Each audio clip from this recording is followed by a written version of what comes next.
Hello everyone, welcome to my YouTube channel k.maths classes. तो आज हम बात करेंगे टेस्ट इंटीजर फंक्शन के बारे में।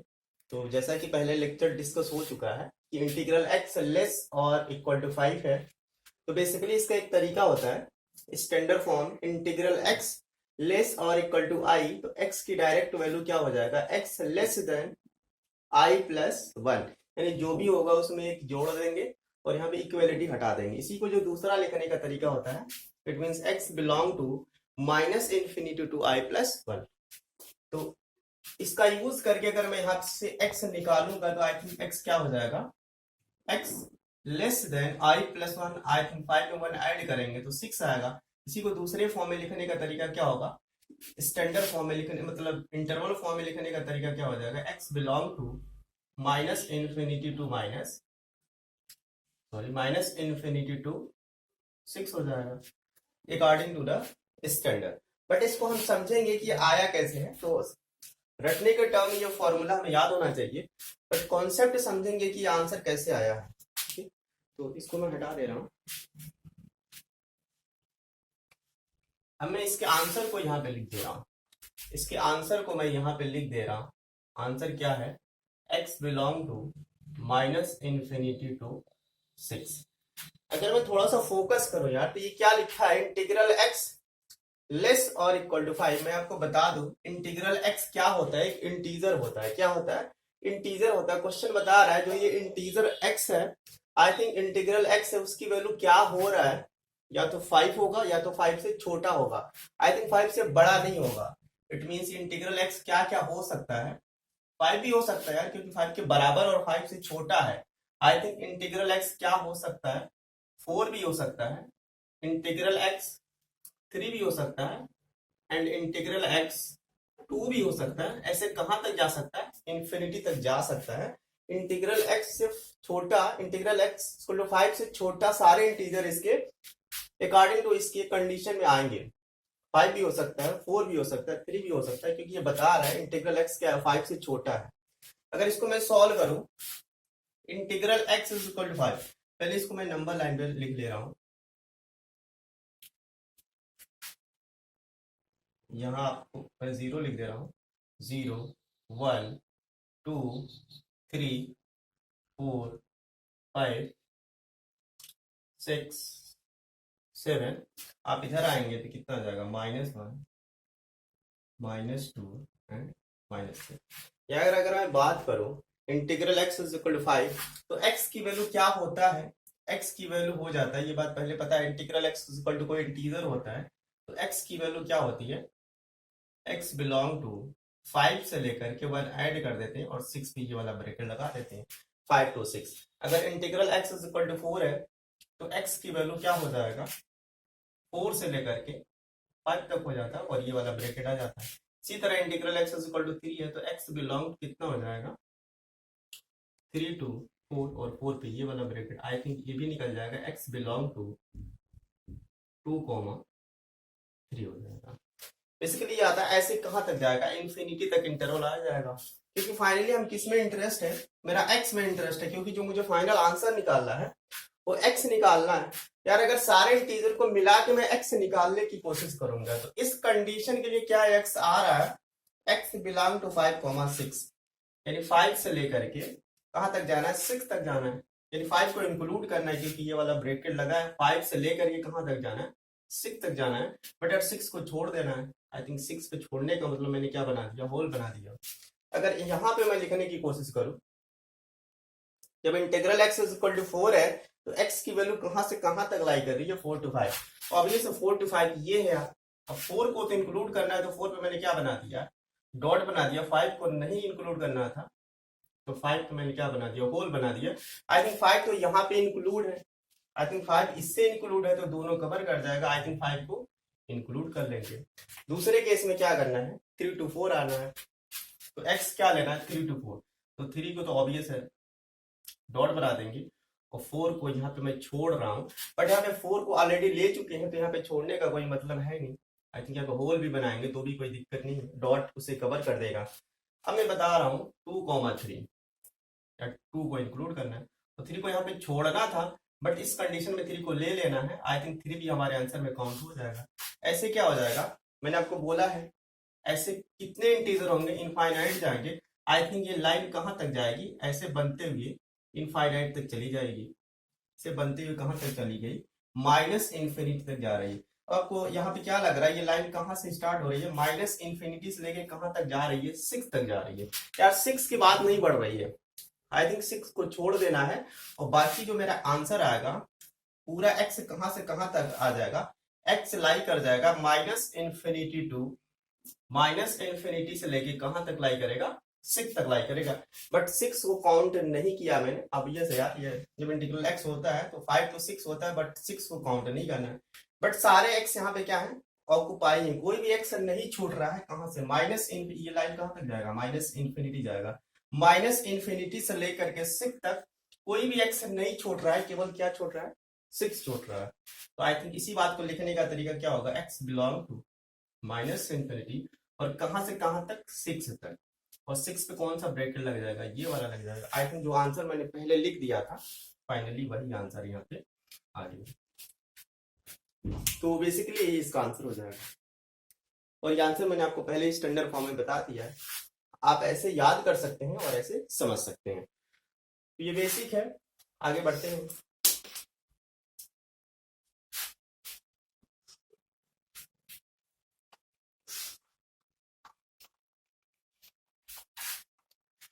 मैं एक क्वेश्चन लिख रहा हूं, if integral x less then 9, integral x less then 9। यार इसका मुझे डायरेक्ट तरीका नहीं पता, integral x less then 9 obvious है। क्वेश्चन को थोड़ा सा अगर हम अंडरस्टैंड करें, समझे, तो इंटीग्रल एक्स क्या है, 9 से छोटा है। आई थिंक 9 के बराबर नहीं आ रहा है, तो आई थिंक 9 से छोटा क्या क्या हो सकता है, क्योंकि खुद बता रहा है जो इंटीग्रल एक्स वो इंटीजर होता है और ये 9 के बराबर नहीं है, 9 से छोटा है। आई थिंक इंटीग्रल एक्स क्या क्या हो सकता है, 8 हो सकता है, 7 भी हो सकता है, 6 भी हो सकता है, 5 भी हो सकता है, ऐसे कहां तक, इनफाइनाइट तक हो सकता है। यार 9 नहीं होगा, लेकिन 9 से क्या होगा, छोटा होगा। अब 9 से छोटा बहुत होते हैं, बट ये कैसा लेना है, इंटीजर लेना है, क्योंकि इंटीग्रल एक्स कैसा होता है, इंटीजर होता है।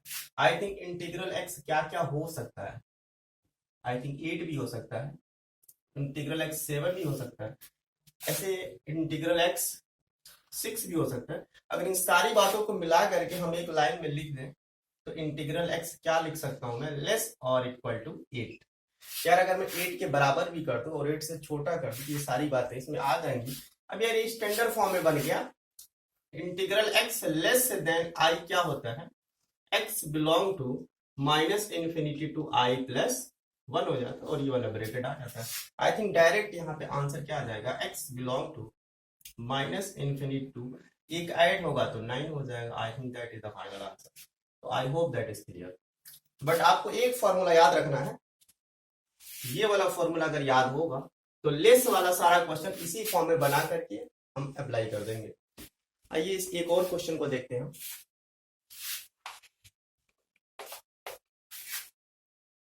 if integral x less than 5.2, integral x less than 5.2 को देखेंगे।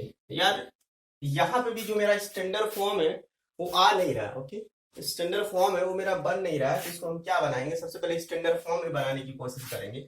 अभी क्वेश्चन क्या बता रहा है, जो इंटीग्रल x लेस देन 5/2 है, तो 5/2 से छोटा कौन कौन सा इंटीजर हो सकता है। यार ये बराबर तो होगा नहीं, कभी इंटीजर कभी फ्रैक्शन के बराबर होता नहीं है। अगर मैं यहाँ पे मान लू 5.2, तो x क्या कर रहा है, इंटीग्रल x कह रहा है 5.2 से छोटा लेना है। आज छोटे का मतलब क्या, 5.2 से छोटा क्या होगा, ऑब्वियस 5 होगा, फिर 4 होगा, आई थिंक 3 होगा, ऐसे 2 होगा, ऐसे कहां तक हो सकता है, इनफाइनाइट तक जा सकता है। तो कहने का मतलब इंटीग्रल x क्या हो सकता है, इसको मैं लिख दूं तो इंटीग्रल x को मैं क्या लिख दूंगा, लेस और इक्वल टू 5। तो ये खुद बता रहा है कि हम 5.2 से छोटे हैं। आई थिंक 5.2 से छोटे का मतलब क्या, 5 भी हो सकता है, 4 भी हो सकता है, 3। आई थिंक यहाँ पे सारी बातें आ जाएंगी, इस वाले इक्वेशन में सारी बातें आ जाएंगी। अब इसका स्टैंडर्ड फॉर्म आपको पता है, इंटीग्रल x लेस और इक्वल टू 5, तो x का डायरेक्ट आंसर क्या आ जाएगा, माइनस इंफिनिटी टू 1 ऐड कर देंगे तो 6 आ जाएगा, और ये वाला ब्रैकेट आ जाएगा। That is the final answer. I hope that is clear. तो इसके बाद हम आगे बढ़ते हैं। फ्रैक्शनल पार्ट फंक्शन एक नया फंक्शन है जो इसी ग्रेटेस्ट इंटीजर फंक्शन पे बेस्ड है, जिसका नाम है फ्रैक्शनल पार्ट ऑफ एक्स या fractional part function. Fractional part function जिसको हम बोलते हैं फ्रैक्शनल पार्ट फंक्शन। इसको बेसिकली लिखने का जो तरीका होता है, इसको एक कर्ली ब्रैकेट के अंदर रिप्रेजेंट करते हैं। इसको बोलते हैं फ्रैक्शनल पार्ट ऑफ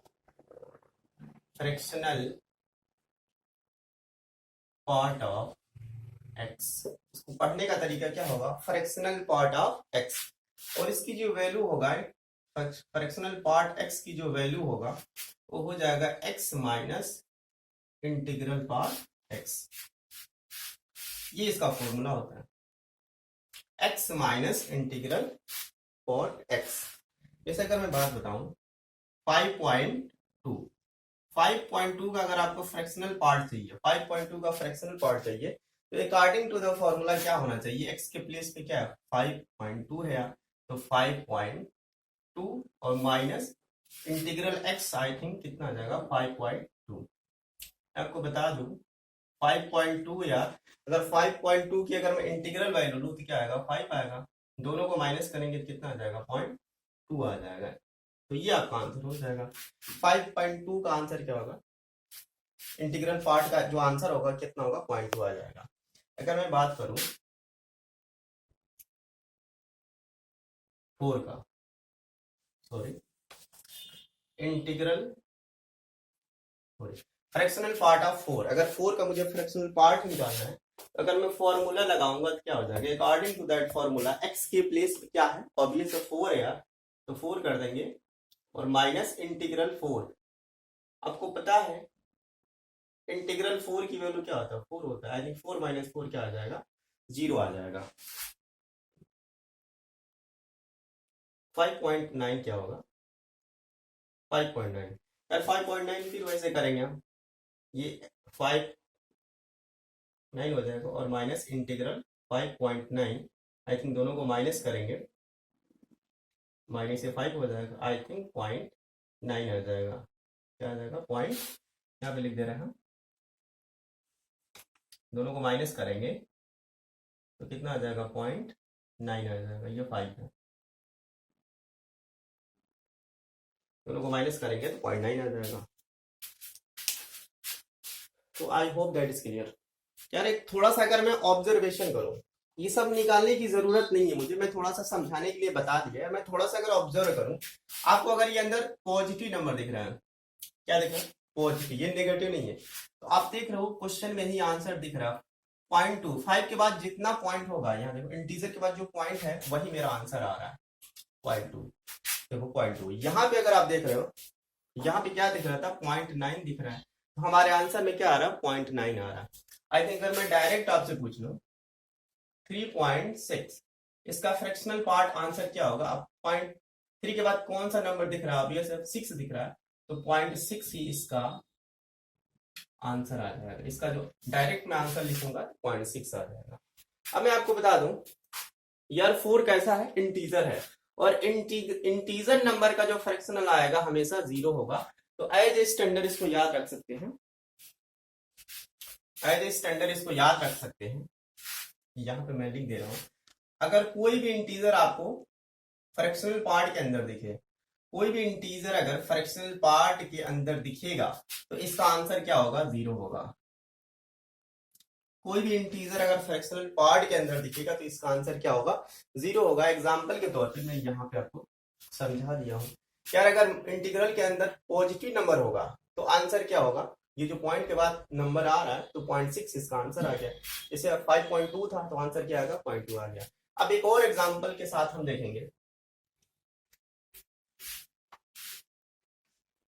एक नेगेटिव नंबर का एग्जांपल लेके देख रहे हैं, -6.5। अगर मैं फॉर्मूला लगाता तो क्या होता है, x minus integral x formula होता है, तो x के प्लेस क्या है और माइनस इंटीग्रल करते 6.5। ओके यार ये तो आसान है, इसका इंटीग्रल आंसर कितना आता, -6.5 का इंटीग्रल वैल्यू कितना आता, ऑब्वियस मैंने बताया था, ये कितना आ जाएगा,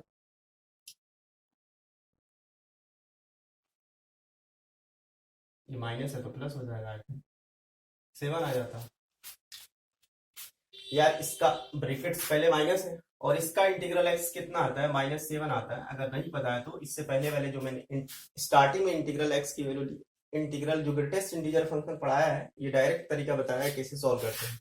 तो इसका आंसर क्या आ जाएगा, -7 और माइनस माइनस मिलकर क्या हो जाएगा, प्लस हो जाएगा। आई थिंक इसकी वैल्यू हो जाएगा +7। अब मैं इसको जब माइनस करूंगा तो कितना आ जाएगा, अभी सर इसको माइनस करना आपको आता है, 7.0 यहाँ पे 6.5 कर देंगे। आई थिंक 5 पॉइंट, ये खत्म हो जाता है, आई थिंक 0.5 आ जाएगा।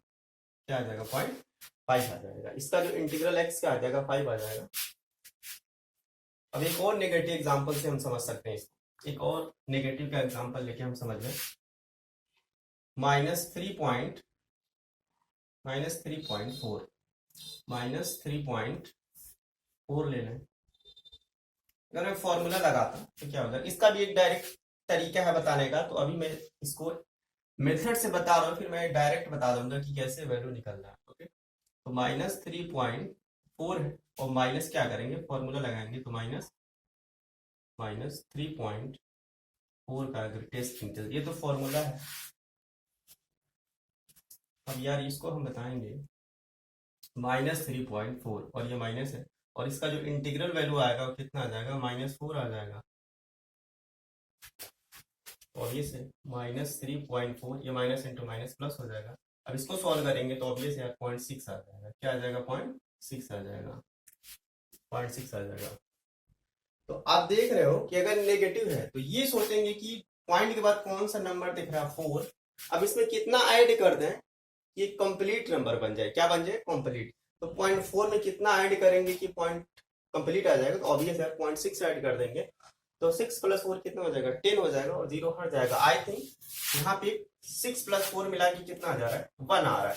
अगर मैं 0.4 और 0.6 को ऐड करूंगा तो ऑब्वियसली कितना आ जाएगा, ये 0, 1.6 का मतलब 1 आ रहा है। आई थिंक यहाँ पे कंप्लीट नंबर आ जाना चाहिए। ये सोचेंगे कि मैं डायरेक्ट बता रहा हूँ कि 4 में क्या ऐड करें, 0.4 में क्या ऐड करें कि कंप्लीट बन जाए, और इसे 0.6 ऐड करेंगे, ये कितना बन जा रहा है, 1 बन जा रहा है। इसी तरह अगर नेगेटिव में मैं देखता डायरेक्ट निकालने की कोशिश करता, तो 0.5 में कितना ऐड करता है कि 1 हो जाए, तो अभी से 0.5 में 0.5 ऐड होगा, तो अभी से 1.0 समथिंग आ जाएगा। एक और नेगेटिव एग्जाम्पल लेके हम देख रहे हैं, डायरेक्ट अब करेंगे 7.2। यार आप देखेंगे 0.2 में क्या ऐड करें, क्योंकि नेगेटिव है यार, तो कितना आ जाएगा, अभी से 0.2 में हमें क्या ऐड करना होगा, 1 बनाने के लिए 0.8 बनाना होगा। आई थिंक ये 0.8 हो जाएगा कंप्लीट। अगर 2 नंबर पे होगा 7.25, तो ऑब्वियस है 1 नहीं बनाना होगा, तो 10 बनाना होगा। आई थिंक अब ये सोचेंगे क्या ऐड करेंगे कि 10 हो जाए। ऐसे हम कंप्लीट नंबर सोच लेंगे तो इसका आंसर आ जाएगा। अगर आपको दिक्कत हो डायरेक्ट फॉर्मूले से भी बना सकते हैं। तो कहने का मतलब ये है, ये डायरेक्ट तरीका है। अगर नेगेटिव होगा तो 0.2 में सोचेंगे कि क्या ऐड करें कि 1 बन जाए, तो ऑब्वियस 0.2 में हम क्या सोच रहे हैं, 0.8 दोनों को ऐड करेंगे तो 1 बन जाएगा। तो आई थिंक ये डायरेक्ट तरीका है।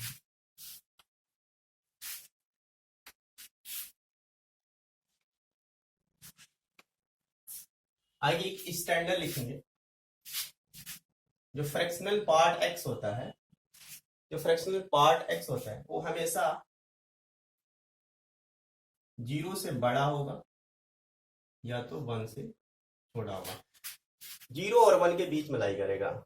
जो इंटीग्रल या फ्रैक्शनल पार्ट एक्स है, ये 0 से बड़ा होगा बट 1 से छोटा होगा। यार अभी मैंने जितना क्वेश्चन कराया है आप एक बार देख लीजिए, उसकी वैल्यू हमेशा या तो 0 है या तो 1 से छोटा है। कभी भी 1 से बड़ा भी नहीं आया और 1 के बराबर भी नहीं आया। ऐसे मैं आपको बता दूं, अगर मैं 5.2, कोई भी आप एग्जांपल ले सकते हैं, उसकी वैल्यू हमेशा 0 से बड़ा, 0 के बराबर आएगा या 0 से बड़ा आएगा, बट 1 के बड़ा नहीं जाएगा। यानी हमेशा इसी फॉर्मूले, इसको बोलते हैं for all x belong to real number. X कुछ भी होगा, इसकी वैल्यू 1 से बड़ी नहीं होगी और 0 से छोटा नहीं होगा। एग्जाम्पल के थ्रू मैं आपको समझा रहा हूँ। माइनस, सॉरी ये वाला ब्रैकेट है,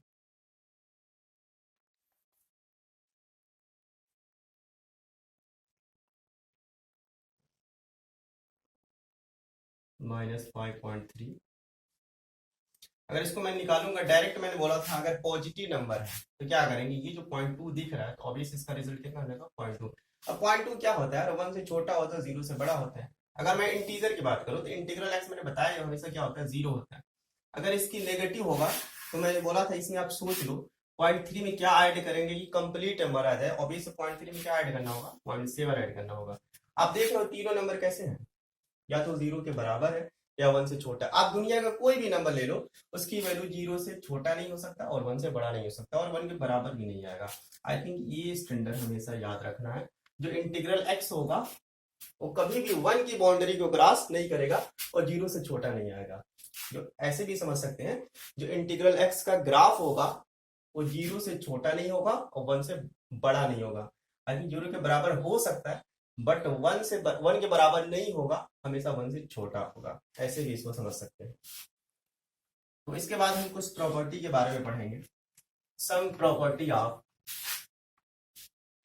of fractional part of x. Properties of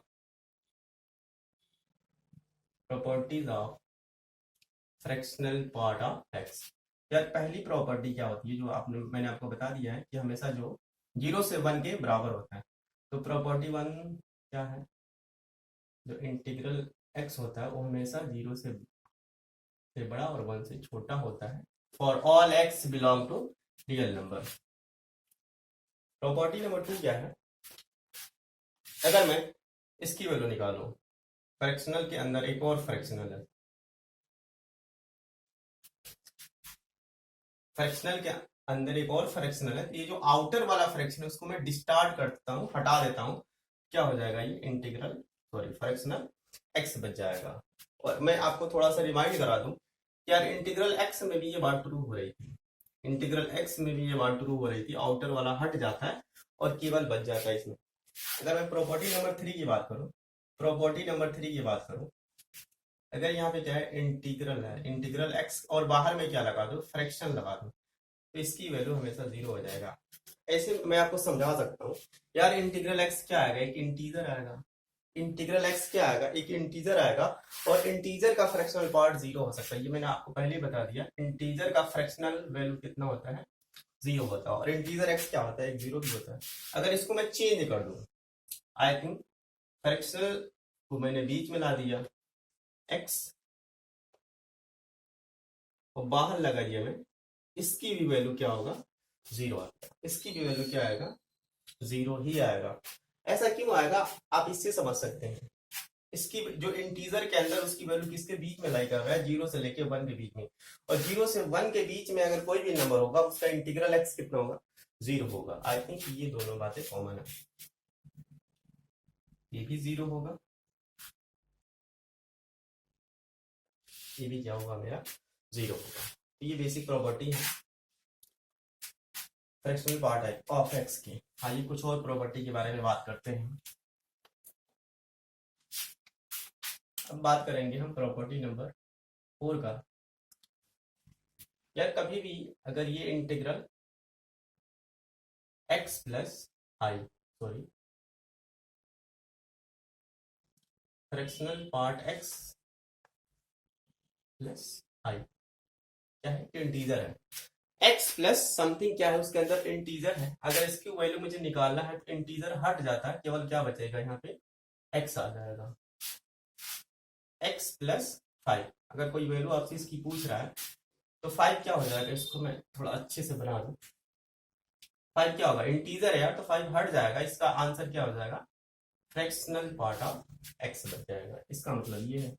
next property क्या है, प्रॉपर्टी नंबर 5, इसको हम जनरली x प्लस वाई को फ्रैक्शनल के अंदर है, fractional part of x plus fractional part of y. In general ऐसा बराबर नहीं होता, इन जनरल कभी कभी हो सकता है, लेकिन इन जनरल ऐसा होता है कि integral fractional x plus y not equal to अलग अलग fractional part of x plus fractional part of y, ये दोनों बराबर नहीं हो सकते। और एक बात और ट्रू है, फ्रैक्शनल इंटीग्रल x अगर मैं इंटीजर को बाहर निकाल दूं, यहाँ पे क्या बचेगा, फ्रैक्शनल पार्ट, ऐसा भी हमेशा ट्रू नहीं होता। आई थिंक इन जनरल क्या बनेगा, इन जनरल ये बात ट्रू होगी यहाँ पे, यानी दोनों बराबर नहीं होंगे। इन जनरल ये ट्रू होगा, इन जनरल ये बात ट्रू होगी। तो ये प्रॉपर्टी नंबर 5 इसके बारे में। आगे बढ़ते हैं प्रॉपर्टी नंबर 6।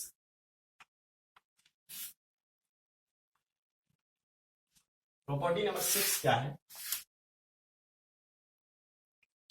प्रॉपर्टी नंबर 6 क्या है?